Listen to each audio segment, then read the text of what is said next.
Olá, pessoal. Estamos aqui novamente no canal do YouTube da Eletri-Onco. Hoje nós vamos falar sobre câncer de pele, um assunto que nós nunca tivemos aqui no nosso canal.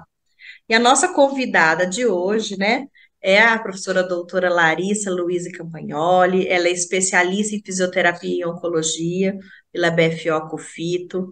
Ela é mestre e doutora em oncologia pelo AC Camargo Cancer Center. Ela fez aperfeiçoamento avançado em cuidados paliativos, aperfeiçoamento em fisioterapia pediátrica, especialização em fisioterapia cardiorrespiratória, é professora universitária de pós-graduação, é fisioterapeuta no Instituto Sul-Paranaense de Oncologia e é minha colega coautora do Manual de Condutas e Práticas Fisioterapêuticas no Câncer de Mama, pela BFO.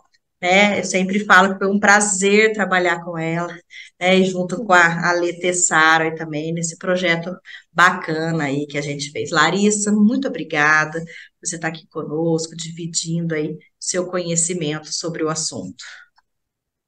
Olá, boa noite a todos. Eu gostaria de agradecer imensamente o convite para falar sobre câncer de pele, né, que é uma área que foi tanto meu mestrado quanto meu doutorado, então é uma área que eu gosto muito de estudar e acho que nós fisioterapeutas temos um papel muito importante nos tumores cutâneos, né, então é um tema super interessante para a gente abordar hoje. E fiquei extremamente feliz por poder estar aqui hoje. É um tema interessante, mas é pouco falado, né, Larissa? Não é uma É, coisa que a gente que trabalha com fisioterapia e oncologia que a gente vê sempre. A gente não vê um monte de fisioterapeuta trabalhando com isso. Então, eu acho que é uma área muito bacana e é uma área que precisa muito ainda ser explorada. Então, a primeira pergunta que eu vou te fazer, né, para quem está aí nos assistindo, quer saber exatamente do que nós estamos falando, né? Quais são os principais tipos de câncer de pele? Quais são as suas incidências? nós temos três tipos principais de câncer de pele, né? Nós temos o carcinoma basocelular, que também é conhecido como CBC, o carcinoma espinocelular, que é conhecido como SEC, e o melanoma. E quando a gente fala de câncer de pele do tipo basocelular e espinocelular, nós estamos nos referindo aos cânceres de pele não melanoma. Então, quando a gente vai ver lá as incidências no INCA, né? O INCA sempre publica as incidências, ele divide tumores de pele não melanoma e depois ele vai dividir tumores melanoma. Então, o câncer de pele do tipo não melanoma é o mais comum na população brasileira. Então, cerca de 31% de todos os casos de câncer vão ser do tipo não melanoma. E apenas cerca de 4% vão ser o melanoma. Qual que é a diferença entre esses tipos? O CBC e o SEC, que são os não melanomas, né? Eles são tumores muito tranquilos, vamos dizer assim, porque a forma de tratamento dele basicamente é a cirurgia, e na maioria dos casos não há necessidade de fazer quimioterapia, fazer radioterapia.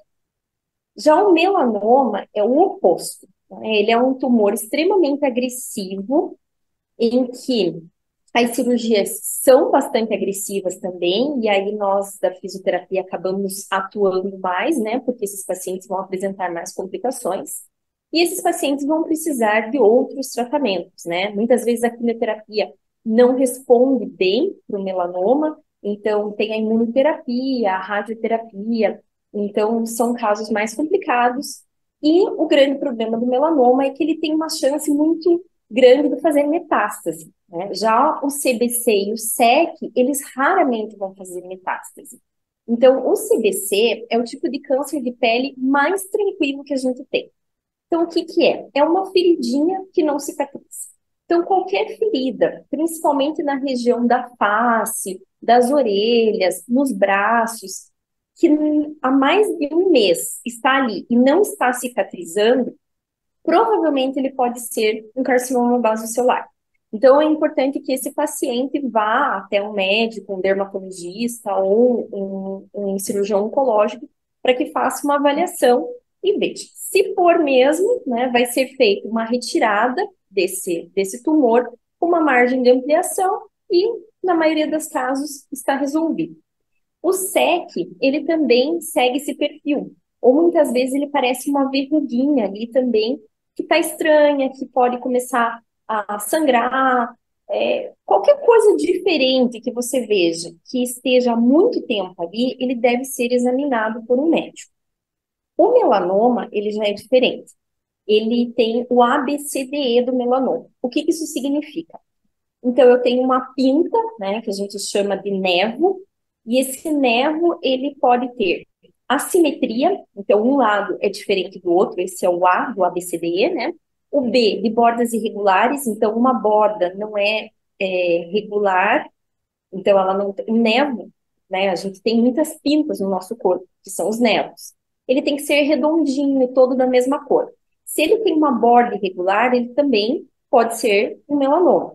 A cor, então ele também tem que ser uma cor uniforme. Se ele tiver cores diferentes, isso também deve nos preocupar. Pode ter despigmentação no meio dessa pinta, pode ter uma parte marrom, outra preta, ou ela pode ser mais no tom escuro, né? Mais para preto. O D, a dimensão. Então, pintas acima de 6 milímetros de diâmetro. O que é 6 milímetros? Quando a gente tem um lápis que tem aquela borrachinha na ponta do lápis, aquilo é 6 milímetros. Então, qualquer pinta que seja maior que isso também deve ser investigada. E o E de evolução. Então, uma pinta que começa a coçar, que começa a sangrar, que começa a aumentar, mudar o tom da cor, né? Mudar as suas bordas, também deve ser examinada por um médico. E só pessoas de pele clara que têm câncer de pele é uma coisa que a gente escuta bastante. Quando a gente fala em tumores Hum. não melanoma, né, câncer de pele do tipo não melanoma, é mais comum na população clara mesmo. Então, quanto mais clara a pele, maior o risco de ter o CBC e o SEC, principalmente se essas pessoas estão mais expostas ao sol, no lazer ou no trabalho. Já o melanoma, ele pode acontecer em qualquer pessoa, né, de qualquer raça. Então, a gente vê até, inclusive, negros desenvolvendo melanoma, asiáticos.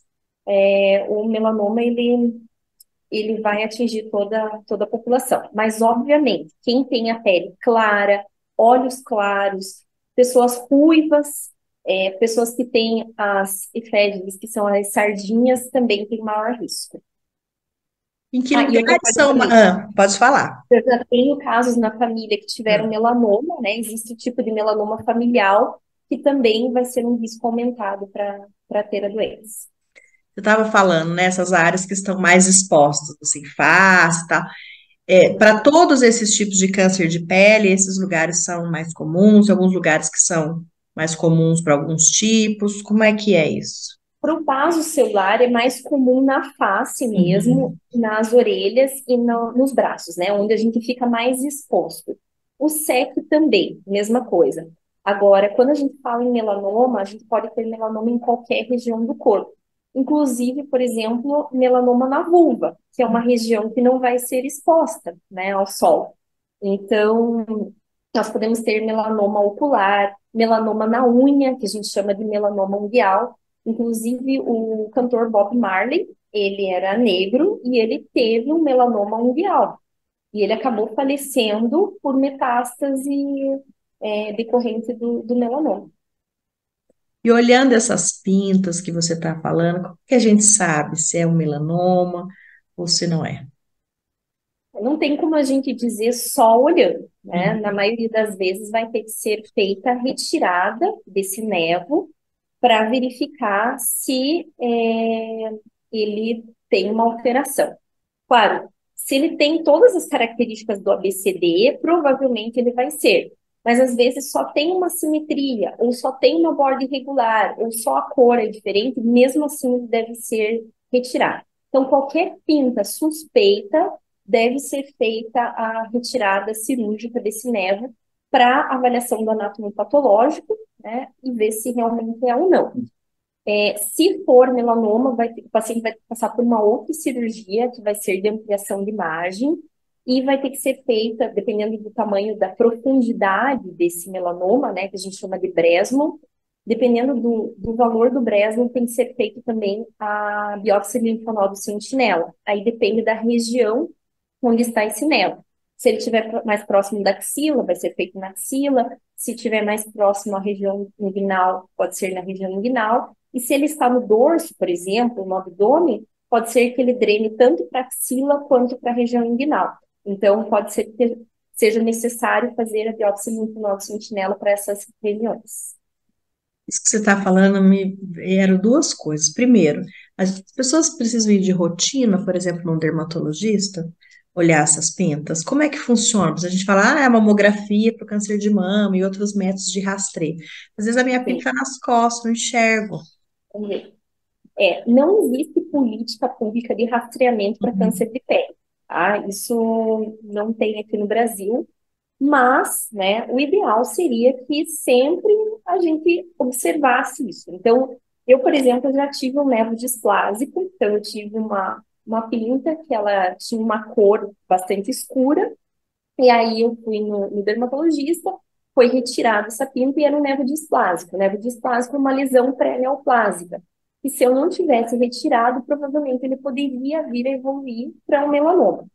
Então, como eu já tive essa lesão, eu vou todos os anos fazer a dermatoscopia digital. O que que é isso? É um exame que o dermatologista ele tira umas fotos dessas pintas principais, né, que tem maior risco de desenvolver um melanoma ali, e todo ano a gente vai observando essas pintas para ver se elas tiveram alguma alteração, alguma mudança. Mas é um exame um pouco mais caro, que não é disponível para a população, principalmente quando a gente fala de SUS. E como é que é feito, então, o rastreamento para fazer esse diagnóstico? É a pessoa mesmo observando, quando ela vai ao médico, de maneira geral, não tem nada que se faça de Não. rotina, ou que se espera que a pessoa faça para fazer esse diagnóstico mais precoce. Quando a gente fala em CBC e SEC, geralmente a pessoa vai procurar ajuda médica quando vê que aquela lesão não cicatriza de forma nenhuma, né? E às vezes isso já passa um bom tempo até a pessoa muitas vezes nem imagina que é câncer de pele. Então, eu vejo casos assim que o paciente fala, mas eu achei que não fosse nada, só que essa feridinha não cicatrizava, não cicatrizava. Eu fiquei preocupada e resolvi ir no médico. E o melanoma, muitas vezes, são outras pessoas que percebem. Então, nossa, essa papinha está tão feia, por que você não vai no médico ver o que é isso? Mas nós, profissionais da área de saúde, né, nós fisioterapeutas, nós podemos sempre estar com um olhar atento em relação à pele do nosso paciente. Visto que na maioria das vezes os pacientes têm que ficar sem roupa para nós fazermos atendimento. Então, eu sempre que eu vou atender um paciente idoso, principalmente, porque o CBC e o SEC são mais comuns em idosos, né? Então, eu sempre observo o face. Se eu vejo alguma lesão diferente, eu acompanho uns 15 dias ali. Nas próximas vezes que eles vêm, eu vejo se aquela lesão está cicatrizando. Se não cicatriza, eu já peço para o paciente ir para o médico. Entendi. O melanoma, eu sempre observo também a pele do paciente, principalmente as costas, né? Vejo se tem alguma lesão suspeita e também, se percebo alguma alteração, peço para encaminhar para o médico. É, o carcinoma basocelular, né, é o mais tranquilo que tem. Tanto que eu brinco assim, falo até para os meus alunos, né? Se Deus chegar para você e falar, olha, você tem que escolher um câncer, você não tem outra opção, você vai ter que ter câncer na vida. Escolhe um que eu estou te dando a chance. Eu escolheria o CBC.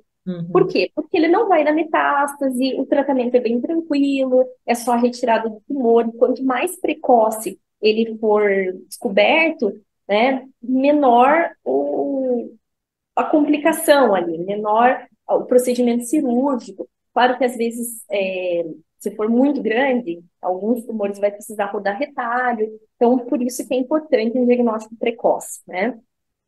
Mas quando você fala, que nem eu tenho muitos pacientes oncológicos que já trataram, por exemplo, um câncer de mama, e aí você fala, olha, tem uma lesão aí no seu rosto que pode ser um câncer de pele.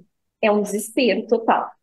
porque o paciente já pensa, meu Deus, eu vou passar por tudo aquilo de novo, eu vou ter que fazer químio, eu vou ter que fazer rádio, vai ser aqueles procedimentos, né, complicados, tal. E aí é importante a gente acalmar o paciente. Falar, não, se for um carcinoma basocelular, que é o que está parecendo ser, por exemplo, o tratamento é tranquilo, vai ser só a cirurgia. Então, esse desespero do paciente, da família, pensando, nossa, vai começar tudo de novo, é outro tipo de câncer, né? Então, é importante a gente também tranquilizar a família. Agora, se é um melanoma, que é aquela classificação do ABCDE que eu falei anteriormente, né? O melanoma já é extremamente agressivo. Então, também é importante que o paciente procure ajuda o quanto antes, porque a chance de fazer uma metástase é muito grande do melanoma. Então, você está falando, é uma coisa que a gente sempre fala aqui no canal. Como é que você vai orientar se você não sabe? Uhum, Então, esses vídeos todos que a gente faz aqui, uma função principal é de disseminar o conhecimento. De repente, uma pessoa que está nos ouvindo fala, poxa, né, eu preciso saber um pouco mais disso, aí ela vai levantar um material, ela vai fazer um curso, ela vai entender mais sobre aquilo. Porque a gente não pode desorientar ninguém que já está numa situação difícil uhum, com os nossos mitos, com aquilo que a gente achou, com aquilo que a gente ouviu, né? Nós estamos nessa posição de profissional da saúde. E nessa posição a gente precisa saber. Se a gente não souber, é melhor falar, olha, eu não sei. Vou perguntar para quem sabe, eu vou te encaminhar para fulano de tal, que vai poder te orientar. Mas você vê a importância da gente conhecer essas coisas. E uma coisa que se escuta muito falar, né, de câncer de pele, é essa questão do protetor solar, né? uhum. Então, você pode falar um pouco disso para gente? O protetor solar é a principal forma de prevenção de câncer de pele, né? Então, se eu quero me prevenir de câncer de pele, eu devo utilizar protetor solar todos os dias nas regiões que ficam expostas ao sol. Então, face, orelhas, que muitas vezes a gente acaba passando no rosto, mas não passa na orelha, no pescoço, né? Nas mãos, nos braços. Se eu vou me expor mais, né? Vou para praia, para piscina, eu devo aplicar, cada vez que eu entrar na água, eu devo reaplicar esse protetor. E se eu estiver exposta também em atividade física, que seja ao ar livre, né, que esteja suando bastante, também deve ser reaplicado esse protetor solar. O protetor, ele vai ajudar na prevenção, uso de bonés também, e aquelas roupas com fator de proteção solar também ajudam muito. Hoje em dia já tem alguns protetores via oral que podem ser utilizados também, mas o creme de barreira, né, que é o protetor solar que a gente aplica, ainda é a melhor forma de proteger. E E aquela outra turma coisa, que gosta de fazer evitar bronzeamento artificial? totalmente contraindicado. Desde 2009, que no Brasil as câmeras de bronzeamento artificial são proibidas, mas infelizmente clandestinamente ainda existem. E você estar sobre uma câmera de bronzeamento artificial, a intensidade da radiação, ela é muito maior do que se você estivesse tomando sol. Então, se você faz meia hora de câmera de bronzeamento, é a mesma coisa que você ficar assim, cerca de 9 horas exposto ao sol do meio-dia, vamos dizer assim. Então, Do dia, totalmente né? contraindicado, É. e isso é um fator de risco para desenvolver melanoma. Falando especificamente do melanoma, como é o tratamento mais comum? Então, o melanoma ele precisa da retirada desse nervo primeiro, depois faz a cirurgia de ampliação de margem e mais biópsia linfonodo sentinela. Caso esse paciente apresente metástase no linfonodo, ele vai ter que passar por uma outra cirurgia, que é uma linfadenectomia. Pode ser axilar, inguinal ou até mesmo uma linfadenectomia cervical. E aí, né, como a gente tem uma linfadenectomia, nós podemos ter várias complicações. Então, a principal dela é o linfedema, mas nós também podemos ter síndrome da rede axilar, que são os cordões, né? Na região inguinal também nós podemos ter esses cordões, essa fibrose do coletor linfático. Nós podemos ter restrição de amplitude de movimento, retração cicatricial também, fibrose. Então, o fisioterapeuta vai atuar bastante. Muitos desses pacientes, principalmente na região inguinal, quando é feita a linfadenectomia, eles acabam desenvolvendo seroma nessa região, então também nós atuamos em relação a isso. Então, agora com a fala que a Larissa acabou de fazer, acho que começou a ficar claro para quem está nos assistindo onde é que a fisioterapia entra, né? Então, quando a gente começa a entender o que acontece, por exemplo, na cirurgia, já dá para imaginar, né, o que é que a fisioterapia vai fazer. Mas, de maneira geral, como é que é a atuação do fisioterapeuta?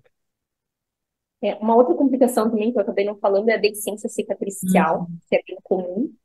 Então, nós podemos atuar através da aplicação do laser, né, para ajudar na cicatrização. Nós podemos fazer aplicação de taping para aproximar as bordas cirúrgicas. Então, se eu tenho fibrose nessa região também, a mobilização tecidual, ela vai auxiliar a melhorar essa fibrose, consequentemente, ajudar a aproximar também mais as bordas cirúrgicas ali para essa deficiência. O seroma, eu posso fazer compressão, né? Então, o taping ajuda bastante nesse sentido.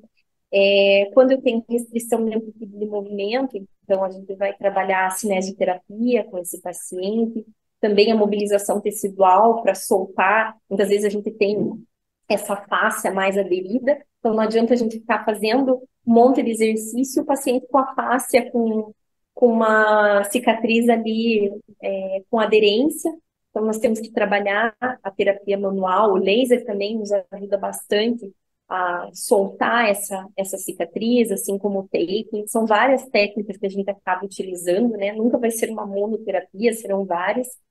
Alguns pacientes também, quando a lesão é muito grande, né, que tem que fazer uma ampliação de margem muito grande, eles têm que rodar retalho ou fazer enxerto. Então, o enxerto também, nós vamos fazer aplicação de laser e também melhorar essa mobilidade tecidual em volta desse enxerto para ajudar a fazer com que esse enxerto pegue, né?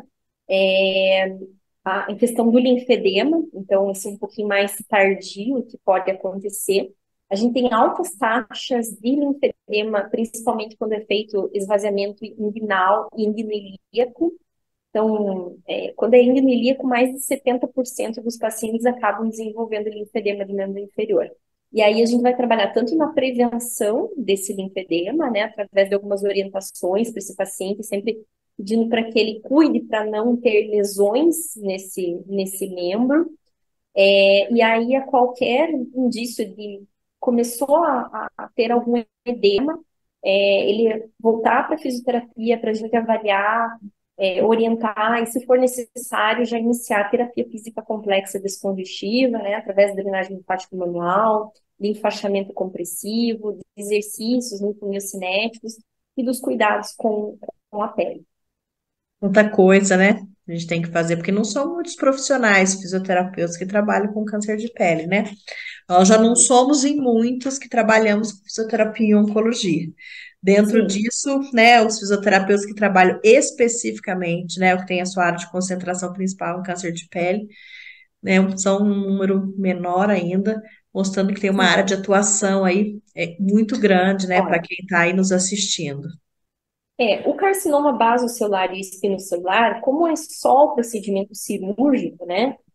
E muitas vezes não precisa ter uma ampliação tão grande de margem, a única complicação que a gente vê ali é mais a deiscência mesmo. Então, é mais tranquilo de tratar. Mas o melanoma é muito raro o paciente que faz um tratamento, né, cirúrgico do melanoma que não vai precisar de fisioterapia. Porque, como são cirurgias mais agressivas, a maioria desses pacientes vai ter complicações e vai precisar da gente. Então, eu E atendo aqueles que bastante. vão para a radioterapia também, né? Sim, daí a radioterapia, o que que a gente tem, né? A fibrose pós-radioterapia, que é bem mais difícil de tratar que uma fibrose pós-cirúrgica. pode ocorrer restrição de amplitude de movimento pós-rádio também, e a radioterapia também é um fator de risco para desenvolver melanoma, para desenvolver linfedema, né? Então, também, paciente que fez radioterapia, nós temos que ficar espertos, porque o risco vai ser bastante aumentado. E o Paciente que teve melanoma? enxerto também, que foi feito enxerto, né, por causa daquela alteração ali do fluxo linfático, também um risco bem aumentado de ter linfedema. E o melanoma metastático? Melanoma metastático aí entra dentro da questão de cuidados paliativos, né? Porque esse paciente ele não vai ter mais cura, mas, né, nós temos que tratá-lo da melhor forma possível para que ele tenha uma boa qualidade de vida. Então, a gente vai avaliar caso a caso, ver a necessidade de cada paciente. Então, alguns pacientes podem fazer metástase cerebral, ter alteração de marcha, alguns pacientes metástase pulmonar, alterações respiratórias. Então, cada caso é um caso específico, e aí a gente tem que direcionar o tratamento para cada complicação, para cada região que teve a metástase e o que há necessidade de a gente fazer. E casos de pacientes de cuidados paliativos não são fáceis, né? Principalmente de melanoma, às vezes a gente vê uma evolução muito rápida desse paciente para terminalidade, mas a gente tem que cuidar desses pacientes da melhor forma possível para que eles, né, possam ter um bom fim de vida. Vamos caminhando aqui para o final do nosso bate-papo. Qual é o recado que você deixa, né, para o fisioterapeuta que quer entrar na área de fisioterapia e oncologia e trabalhar com esses pacientes? Então, são pacientes que não vêm só do dermatologista, como a maioria das pessoas pensa, né? Ele vem também do cirurgião oncológico, são cirurgias maiores, né? Quer dizer, qual é a dica que você dá? Qual foi o preparo que você fez para chegar nisso hoje, trabalhar com câncer de pele? Eu acho que assim, como bem você colocou, né, é uma área que pouquíssimos fisioterapeutas trabalham, é uma área que demanda muito conhecimento, então, tanto meu mestrado quanto meu doutorado foram em melanoma, foram nessa avaliação aí, tratamento de linfedema, que é uma complicação bastante importante quando a gente fala de melanoma, mas é estudar, correr atrás, né, se dedicar, porque sem muito estudo a gente não consegue fazer um bom tratamento. Então, sempre aparecem casos complexos para a gente tem que ir lá discutir, às vezes, com outros colegas, para ver o que pode ser feito, mas eu acho que isso é importante também, essa discussão com outros colegas. Quem está entrando na área, às vezes não conhece muita gente ainda, corre atrás, vai atrás de pós-graduação, conversar com profissionais que já têm bastante experiência, né? Porque isso faz toda a diferença. Então, quanto mais conhecimento você tiver, com certeza vai ser melhor o teu atendimento. E deixar claro para o paciente que câncer de pele do tipo não melanoma é muito tranquilo, tranquilizar o paciente. O melanoma, como eu bem falei, é um caso mais complicado de se tratar, mas a gente tem que fazer o melhor atendimento possível para esse paciente. E se caso ele metastizar, né, como também foi dito, nós temos que tratar ele na questão dos cuidados paliativos da melhor forma possível. Bem, então, Larissa, eu queria te agradecer muito de você ter aceito vir aqui, né, bater esse bate-papo conosco. Eu espero que tenha aí aberto novas possibilidades para quem está nos assistindo. Vocês viram que tem muitas complicações aí, né, no pós-cirúrgico, no pós-tratamento complementar, e isso está diretamente relacionado àquilo que a gente faz na fisioterapia. E como acho que a gente fala em todo vídeo, nós precisamos estudar, né? Esse vídeo fica aí como um alerta, né? Como um tipo, ó, é uma possibilidade, é uma oportunidade, e que a partir daquilo a gente possa caminhar, pesquisar. Então foi muito bacana, viu, Larissa? Né, a gente ter conversado. Então eu agradeço a todo mundo que ficou aqui, né, nos acompanhando e que esteja conosco aqui no nosso próximo vídeo do canal do YouTube da Eletrion. Muito obrigada, tchau para vocês. Eu que agradeço a oportunidade e eu estou à disposição. Quem tiver alguma dúvida, precisar conversar sobre algum paciente, podem contar comigo. Então Muito já deixa o obrigada. seu Instagram aí para eles. É arroba o quê? Larissa L. Campagnoli. Um pouquinho difícil, né? Larissa L. Campagnoli. Eu estou à disposição para quem precisar. E mais uma vez, muito obrigada pelo convite. Foi um prazer poder falar de câncer de pele. É uma área que nós temos uma grande atuação dentro da fisioterapia, mas que ainda precisa ser mais divulgada e ter mais gente interessada em trabalhar nessa área. Tchau, pessoal. Obrigada, tchau.